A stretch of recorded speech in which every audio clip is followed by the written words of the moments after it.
हाथी कुर्सी पार मालनवाड़ा अकलमा से होते हुए पायली गांव की एक छोटी सी जो टोरिया और पहाड़ी है उसके समीप देर रात्रि सुबह लोगों ने सूचना दी कि वहां पहुंचा। हमारे साथ में वन विभाग के डीएफओ साहब श्री डॉक्टर महेंद्र उइके जी और हमारे एसडीओ साहब अजय जी समेत पूरा वन विभाग का अमला यहाँ पर पायली ग्राम में मौजूद है। सुबह से लगातार वन विभाग के पूरे कर्मचारी, चाहे वो नाकेदार साहब हों, चाहे डिप्टी रेंजर साहब हों, चाहे रेंजर साहब हों, चाहे आपके एसडीओ साहब हों, चाहे डीएफओ साहब हों, चाहे सीसीएफ साहब हों, निरंतर निगरानी रखे हुए हैं। और सुबह से हाथी का कोई मूवमेंट नहीं हुआ है। हाथी उसी खेत के इर्द गिर्द मक्के की जो फसल लगी हुई है उस मक्के की फसल के ही अंदर कभी रोड तरफ आ जाता है, कभी फसल के अंदर चला जाता है। अभी तक कोई जनहानि ईश्वर की कृपा है कि नहीं हुई है और वन विभाग के अधिकारियों का अनुभव है कि आगे भी ऐसा कुछ नहीं होगा। बहुत लंबी दूरी से ये हाथी यहाँ पर पहुंचा है और रात्रि कालीन में ही ये चलता है और दिन में ये एक ही जगह पर आराम करता है और वहीं चारों तरफ घूमता है। मेरी जनमानस से विशेषकर पायली, खुर्द, पायली, कला, पिपरिया और मेरे खुद अपने गृहग्राम बर्रा, झिलमिली, मुठार, रणधीर नगर, आपका पाड़ीवारा, खैरी, जूना पानी, बिचुआ, तमाम बखारी, मुठार के आसपास के गांव, सारे मेरे ग्रामीण वासियों से मेरा निवेदन है कि ये हाथी आदमखोर हाथी नहीं है, ये हाथी मतवाला हाथी नहीं है। ये हाथी भटककर वन विभाग का जो अनुभव कहला रहा है उसके अनुरूप ये भटककर यहाँ आ गया है। अभी तक पूरे रास्ते में इतना लंबा सफर इसने तय किया है। छत्तीसगढ़ से इसकी उपज मानी जा रही है कि वहां से ये प्रारंभ हुआ है।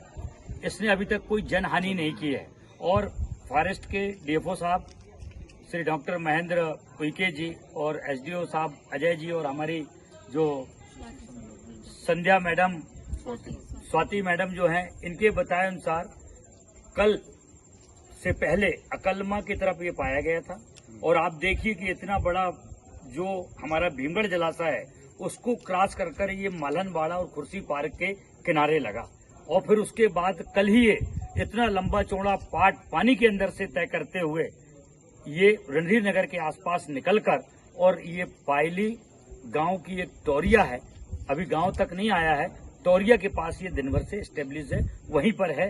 पूरे इलाके और अंचल के लोगों के लिए कौतूहल था, लोग देख रहे हैं। मेरी जनमानस से अपील है कि आप शोर ना मचाएं, आप उसके नजदीक ना जाएं क्योंकि वो शांत स्वभाव में अभी है और मक्का, चूंकि वन विभाग के अधिकारियों के बताए अनुसार मक्का उसका प्रिय भोजन है, गन्ना तो उसका सबसे प्रिय भोजन है, पर वो मक्का को भी उसी चाव से खाता है, इसलिए वो मक्का की सरहदी को छोड़कर वो कहीं नहीं जाना चाहेगा। पर अधिकारियों का और वन विभाग के अमले का ये मानना है, उनका अनुभव है कि वो रात्रि में जरूर मूवमेंट करेगा और जब अगर मूवमेंट करेगा तो उसके पास दो तीन ही रास्ते हैं। एक, नदी क्रॉस कर माँ बैनगंगा क्रॉस कर मुठार तरफ जा सकता है जिस सिचुएशन पर वो है।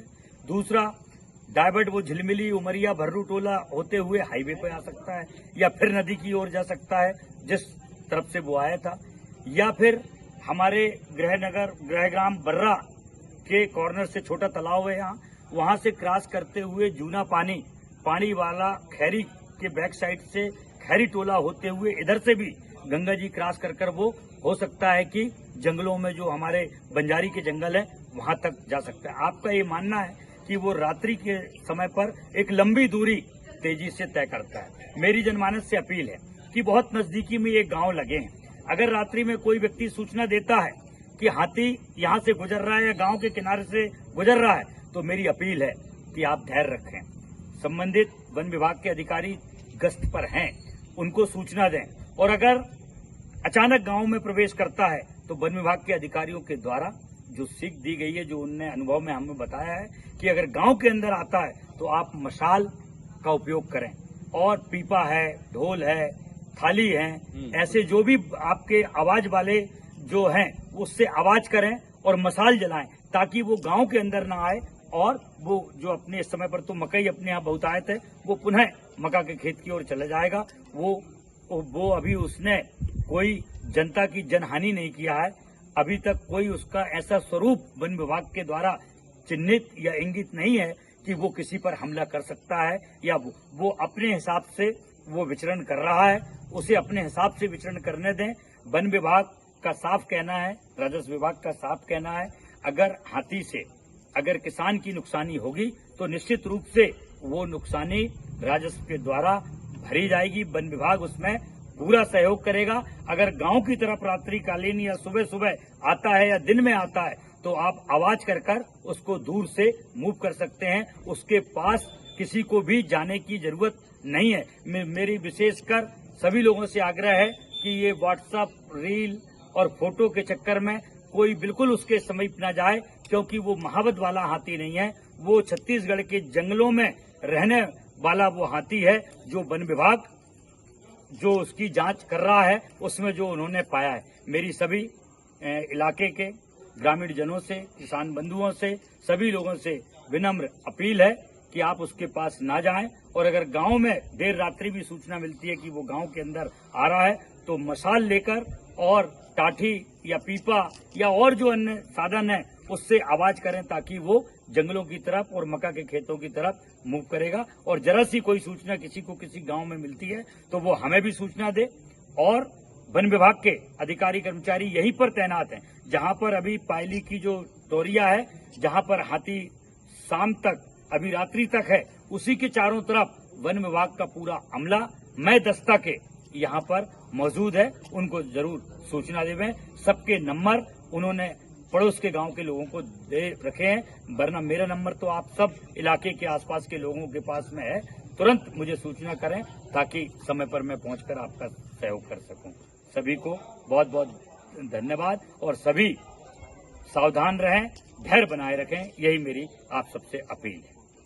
मैं आपका भी बहुत बहुत आभारी हूं कि सुबह से डीएफओ साहब डॉक्टर महेंद्र उइके जी, एसडीओ साहब अजय जी और स्वाति मैडम समेत, चाहे हमारे जंगल में कार्य करने वाले नाकेदार साहब हों, चाहे रेंजर, डिप्टी रेंजर हों, न केवल हमारी इस रेंज के बल्कि सीसीएफ साहब और डीएफओ साहब ने, एसडीओ साहब ने आसपास के भी वन विभाग के कर्मचारियों को यहाँ पर तैनात कर रखा है। इसलिए आपको घबराने की जरूरत नहीं है, बस धैर्य रखने की जरूरत है और उसके पास किसी को नहीं जाना है। ये मेरी आप सबसे विनम्र अपील है।